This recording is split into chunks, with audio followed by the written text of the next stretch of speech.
ভেবেছিলাম ঈদের পরে ঘুরতে যাব, ছিলাম খালাতো ভাইয়ের আশায়।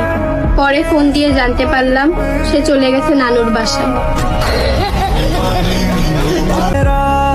ভেবেছিলাম ঈদের পরে ঘুরতে যাব, ছিলাম খালাতো বোনের আশায়। পরে ফোন দিয়ে জানতে পারলাম সে চলে গেছে নানির বাসায়। আমি প্রেম করব কার সাথে? আমার তো খালাতো ভাই নাই।